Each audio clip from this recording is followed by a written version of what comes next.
错，欢姑娘也是今年的花魁。哈哈哈哈哈！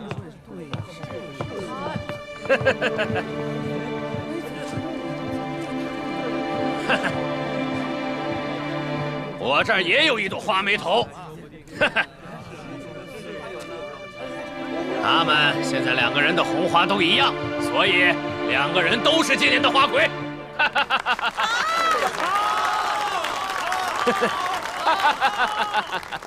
对对对，我跟大家说啊，今年的花魁呀，是我们杏花楼的欢姑娘。王妈妈，我出3000两，包下欢姑娘的初夜。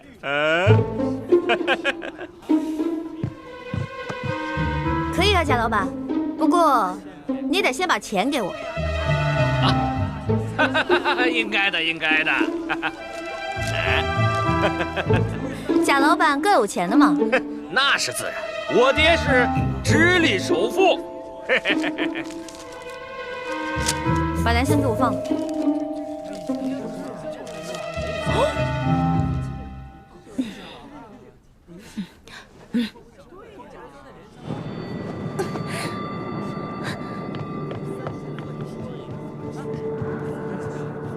姐姐，你为了我已经受了不少委屈了。这些人他们都不是好人，你不要管我，你还是走吧。莲香，姐姐已经帮你赎身了，你拿着这些钱离开你的赌鬼爹爹，跟你娘去个好地方过日子吧。可是我……哎，不许再说了，如果你再说的话，姐姐该生气了。快走吧，走啊！您真是有眼光啊！原来你忙活了这么久，就是为了救这个莲香姑娘。不然呢？你以为我得了失心疯啊？那现在你可以跟我回去了吗？欢姑娘，咱们走吧。去哪儿啊？自然是去我们该去的地方，做我们该做的事情。真香一刻值千金呐！好啊！别过来！别过来！欢姑娘，你这是干什么呀？贾老板，您可真是贵人多忘事啊！之前在您的赌坊，我就赢了您100两银子，今天又让您破费了3000两，真是不好意思啊！原来大闹我赌坊的那个臭小子，竟然是你这个丫头！我是女人，照样可以要你的命！都别过来！再过来我就杀了他！都别过来！别过来！走！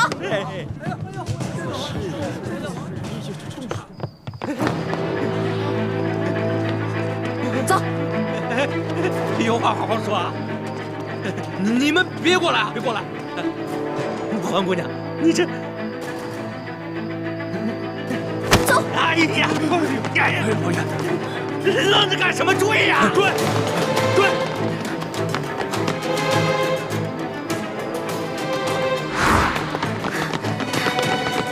站住！追！站住！站住！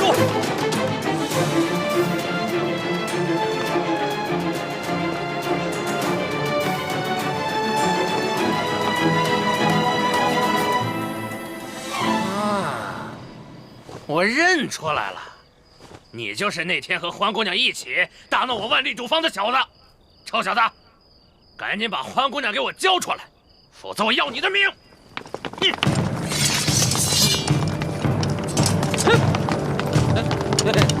各位官爷，是不是搞错了？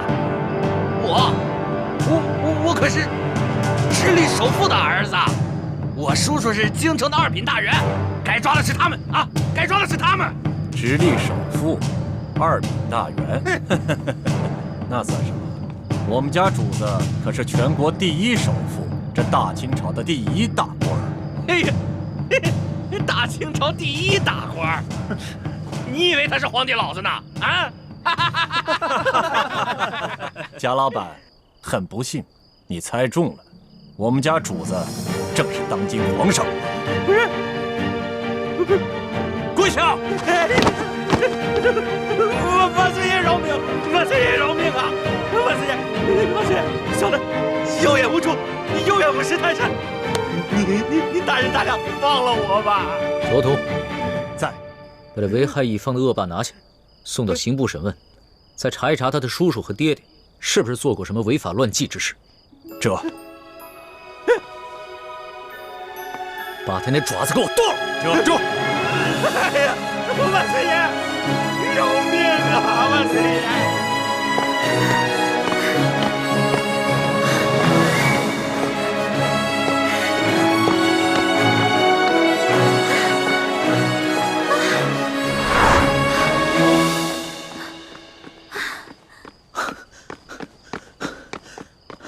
老大，别再跑了！出宫这么多天，你还没玩够啊？你别过来啊！你要是再过来的话，我还是会逃的，你根本就追不上我。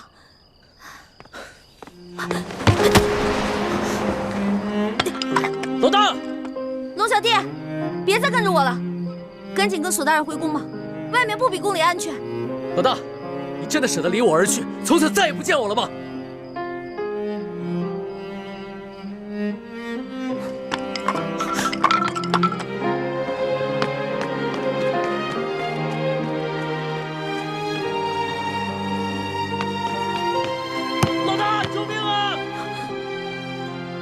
我怎么听到龙小弟的求救声了？龙小弟该不会使诈吧？可是万一他真的遇到危险怎么办？不行！住手！龙小弟，站住！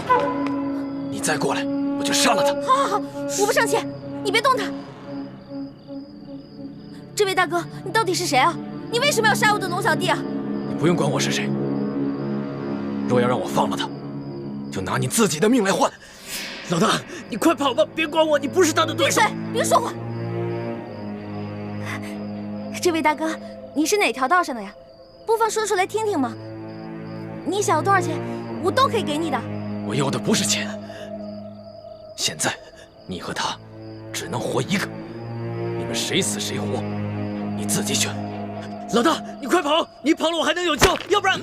哎，你别掐他！不是，这位大哥，咱们无冤无仇的，你为什么一上来就生死相逼呢？你是不是想要钱啊？你想要多少？你告诉我，我肯定会给你的。休再啰嗦，我要的不是钱，你和他只能活一个，谁死谁活，你赶紧选。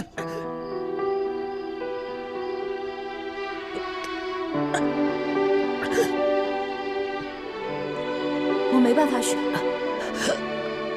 我们两个曾经对着月亮发过誓，是一辈子的好兄弟，要同生共死。要么你就放过他，要么你就把我们两个全杀了吧。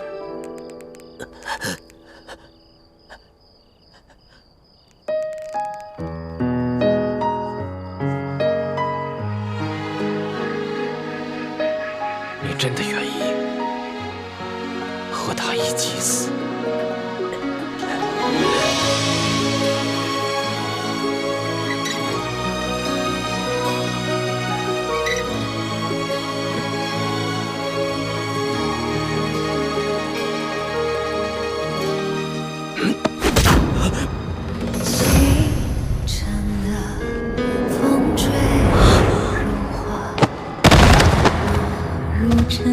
龙小弟，繁华，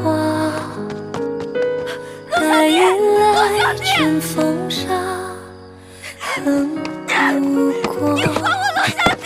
你还我龙小弟！你还我龙小弟！愿做他掌上的明珠，献上我纯真的祝福。 猪哥哥怎么是你啊？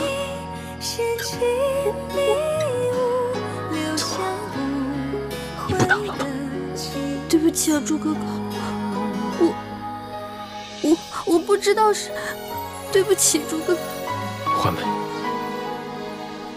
如果我真的杀了他，你会杀了我吗？会伤害你吗？正如你不会伤害我一样啊。但你却会自杀，以身殉情，是吗？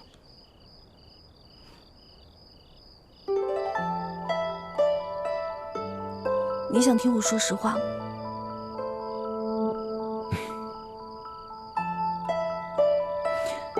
朱哥哥，身体发肤受之父母，活在这个世上，我不会为了任何一个人轻生。但如果有一天，你光复大明成功，你杀了龙小弟，我不可能成为你的皇后，我会隐居乡间，一个人生活。但是如果你光复大明失败了，龙小弟他要杀你，我一定会拼尽全力去拯救你。若没有救下你，我也不会去做他的妃子，我也会隐居民间，直到孤独终老。那如果我光复大明成功了，我留下了康熙的性命，你可愿意做我的皇后？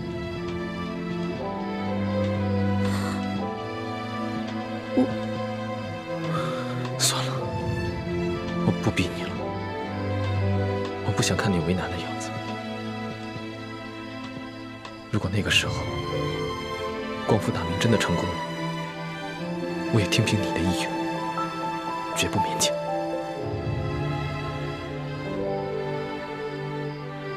环梅，你这次出走，是不想夹在我跟康熙之间，左右为难，是吗？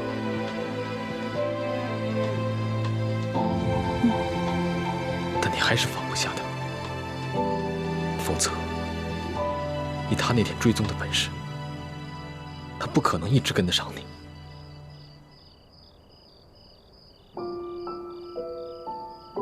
你怎么知道他追踪？难道你也一路在跟着我？你这次出走，大家都很担心你。对不起，朱哥哥，我错了。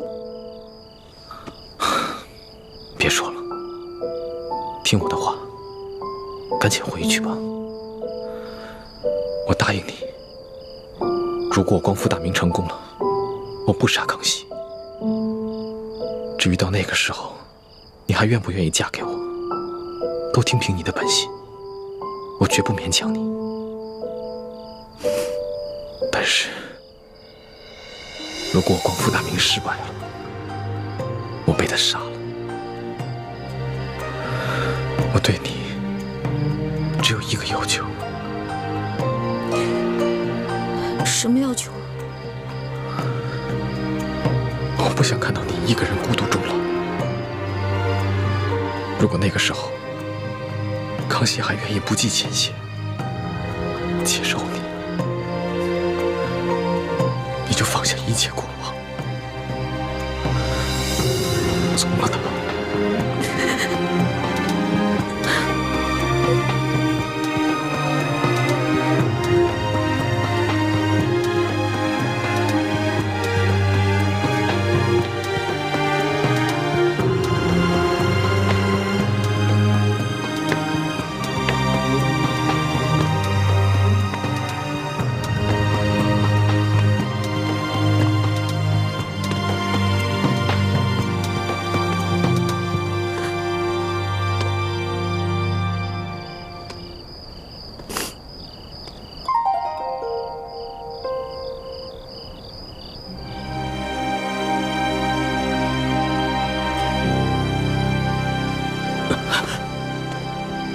老大，我们还活着吗？还是都死了？俗话说得好啊，好人命不长，坏人活千年。你怎么可能那么容易死啊？我有点晕，你先让我躺一会儿。起开，别再装了啊！不是，哎，老大，谁救了我们呀？谁救了你？当然是老大我了。不可能吧？那个黑衣人的武功你根本就比不上。我在他手底下最多也就过3招，你最多10招了。不能智取啊！我打不过他，我想招啊，我聪明啊，我在我手上抹毒，我跟他过招的时候，把毒药趁机抹在他手上，结果他就中毒了。所以啊，他为了换取解药，就把我们2个放了。现在指不定在哪个地方运功排毒呢。要这么说的话，我就信了。论你这旁门外道，我老大绝对是天下第一。老大，你又救了我一回，你要怎么感谢你啊？别缠着我就行，我就谢天谢地了。你还没玩够啊？老大，我知道你是觉得我听信了宫里的谣言，所以才生我的气，是不是？我保证，我以后再也不听信谣言了。真的？真的，我不仅是你的龙小弟，我还是真龙天子，金口玉言呢。那我也不想再回到那个大鸟笼子里了。你不回是吧？你不回，别怪我赖账啊。赖什么账啊？在山西的时候，我可是欠了你一大笔账。我的利息可高了，你还得起吗？老大，你可不要趁火打劫啊！趁火打劫？全天下哪有你这个皇上厉害？大明内乱，你们大清趁机占领了大明的整个江山，老百姓刚刚经历了战乱，想过上几天好日子，可你们呢？朝中权贵搞起了圈地，各地的官吏设置了各种关卡，变相的收取各种赋税，你们这才叫做趁火打劫，一本万利的勾当呢！我怎么了？我说错了吗？我说的都是实话。龙小弟，其实这就是我要的利息。你要记得曾经答应过我的那些话：消除贵族特权，割除积弊，整顿吏治，让全天下的老百姓过上好日子。好，我答应你，这个利息我一定还。你就不想监督着我把这笔账给还了？皇上果然是天底下最无赖的人。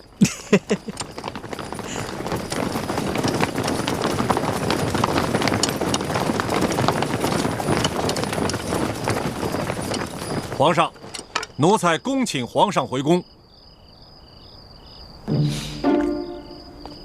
老大，你要是现在不跟我回去的话，那我就在外边待着了。你去哪儿，我就去哪儿。算你狠！起驾，回宫。这。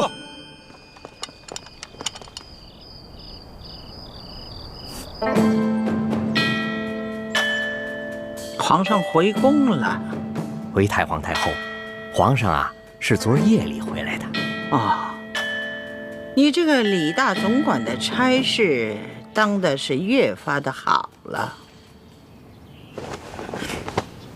太皇太后，不知奴才做错了什么事，还请太皇太后明示。如今这皇上迷着李易欢迷成这个样子，你竟是守口如瓶，一字不吭啊！太皇太后恕罪，皇上其实早就知道奴才是太皇太后派在他身边的眼线，所以有很多事情都不让奴才知道。你用不着拿皇上来当挡箭牌。其实呢，哀家早就告诉过你，皇上的大小事情你要第一时间禀告哀家。可是你是怎么做的啊？你这眼里头还有我这太皇太后吗？太皇太后息怒，您可是冤枉死奴才了。奴才没有办好差事，任凭太皇太后责罚。可是奴才对太皇太后那是一片忠心呐。行了，起来吧。谢太皇太后。也是啊，你夹在哀家和皇上的中间，有些差呀你也不好办。皇上啊，他是越来越不像话了。为了一个来历不明的野丫头，9五之尊不顾，安危体面全然不顾。你说怎么这么随根儿啊？你听好了啊，这宫中哀家绝不允许再出现一个董鄂妃。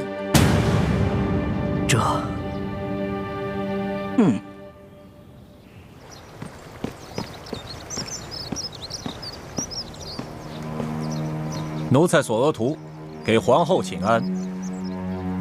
听说昨晚紫禁城所有的宫门大开，皇上大摇大摆的接着出走的李易欢回宫了。皇上就是要这样大张旗鼓地告诉我们，他相信李易欢，宠着李易欢，然后让我们所有人都闭嘴。哼！当年唐玄宗为了迎回杨玉环，也是这般深更半夜大开宫门，毫不顾忌朝野非议。可结果呢？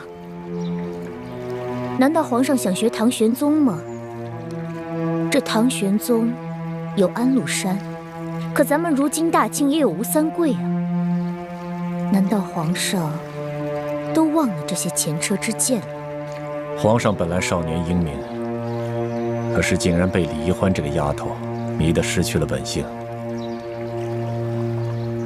都怪我当初考虑不周啊！本来以为她可以帮助我斗倒鳌拜，所以帮着这丫头讨好皇上。没想到现在是养虎为患了。提到鳌拜，本宫倒突然想起了，他的疯病可有好转？没有，我昨天刚去探视过他，还是疯疯癫癫的老样子，连我都不认识了。这鳌拜一向武功高强，身体健康，怎么突然就疯了呢？鳌拜的疯是中了迷魂散之毒，此事颇为蹊跷，有谁能够在我的眼皮底下给鳌拜下毒呢？这毒疯鳌拜的人，会不会就是李太医？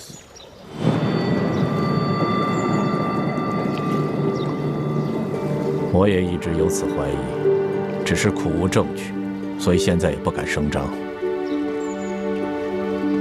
我派了最得力的人去追查他和李易欢的真实来历，可是现在还没有什么眉目。这鳌拜已经被皇上圈禁了大半年了，他的党羽也被皇上清除的差不多了，所以就算是他现在清醒过来，对我们赫舍李氏一族也形成不了什么威胁了。所以我现在敬访良医，尽快的把鳌拜治清醒过来。如此甚好。若鳌拜能够早日清醒，也能早日交出这明珠谷的奸细，我们也能早些证实这李氏兄妹的奸细身份。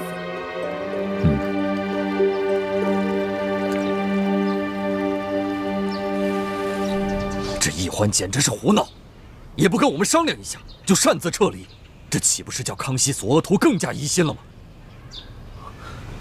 义父，其实易欢此次离宫出走，事先和我商量过的。他是想刺激康熙，让康熙不要怀疑他，相信他。如今康熙好不容易把他找回去，越发珍惜他了。易欢的良苦用心，总算是没有白费。易欢居然有这样的心机了，这孩子以前可不是这么会算计的。也许他在宫中待了这大半年，让他成长了不少啊。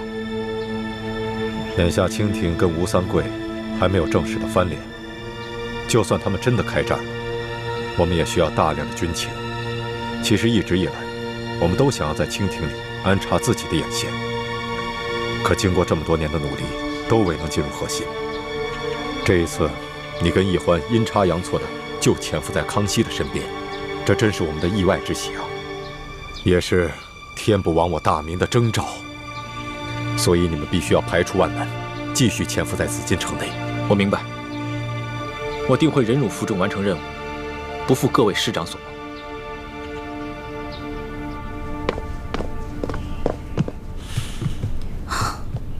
哇，这么多奏折，你得批多少天啊？3天3夜都批不完。你还说呢？这不都怪你啊？大不了我陪你忙3天3夜呗。老大，这次这要是不出宫追你的话，你是不是真的就再也不回来了？为什么？你就真的那么狠得下心，永远的离开朕？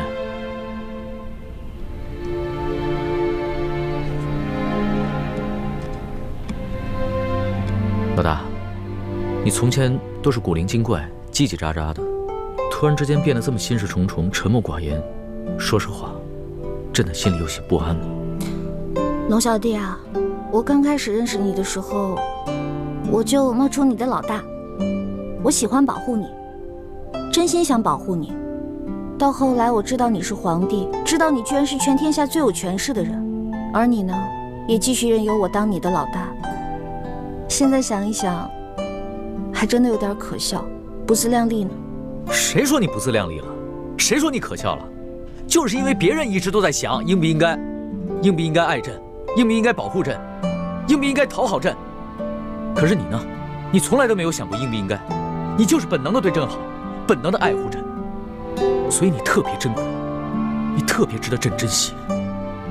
我刚开始进皇宫是因为对皇宫好奇，我想进来看看是什么样子。到后来呢，我慢慢习惯你给我的一切，我想陪着你。可是后来渐渐的，我对皇宫有了恐惧，我想逃离，我害怕。而且，就算你总说你心里很珍惜我，你喜欢我，可是我时常能感觉到你的心在动摇。你每一次动摇，都让我特别害怕，就更想逃离了。你看看，你又在倒打一耙。朕什么时候动摇过？明明是你一直在拒绝朕，一直对朕若即若离。老大，你的那些心思，朕都明白。你放心吧，朕一定不会禁锢你，朕会尽可能的给你最大的自由，朕一定不会伤害你，朕会尽最大的努力去保护你。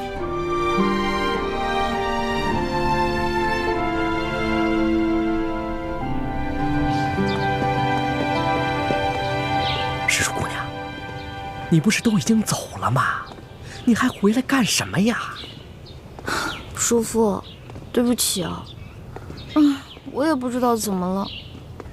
我本来已经下定决心离开龙小弟了，可看到他不顾一切出宫来找我的样子，我心里就又动摇了。哎，你们这些年轻人啊，真是拿你们没办法。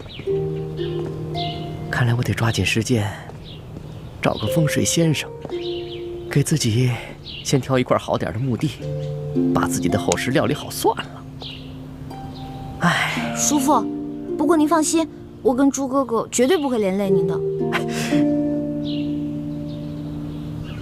哎，那鳌拜的病情怎么样了？回太皇太后的话，奴才已经安排人全力的在救治鳌拜了，可他的病情始终是不见好转呢。这可麻烦了，他一手打造的情报网，难道就这么一直瘫痪下去了吗？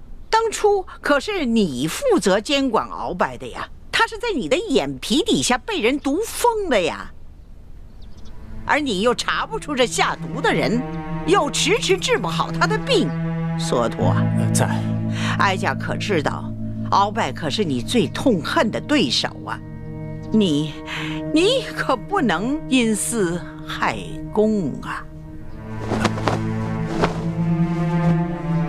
太皇太后，您真的是冤枉奴才了。奴才虽然和鳌拜一直有些不和，可绝对不会因私害公，公报私仇啊。这其实，毒害鳌拜之人，奴才一直有一个怀疑的对象，可因为苦无证据，所以不敢说出来。哀家信你，你但说无妨。多谢太皇太后。其实奴才监管鳌拜府邸的时候，这李太医却可以凭着皇上的密诏，自由地进出鳌拜府邸。如此大事，你为什么一直隐瞒着不报？太皇太后，这皇上一直对李氏兄妹宠信有加，奴才手里没有真凭实据，岂敢胡言乱说呀？再说了，这李太医拿着皇上的密诏，皇上会不会在暗中对他有所交代？奴才也把握不住，所以就糊涂啊！皇上即使是有此念头，也是在鳌拜交出情报网之后啊，他岂能如此沉不住气呀？对，是奴才一时糊涂了。传言说李氏兄妹是反清联盟的奸细，鳌拜要是真的是被李太医毒封的，那他兄妹二人的身份就更可疑了。索陀，奴才在。你一定要继续的想办法，全力的医治好鳌拜。奴才谨遵太皇太后懿旨。起来吧。这。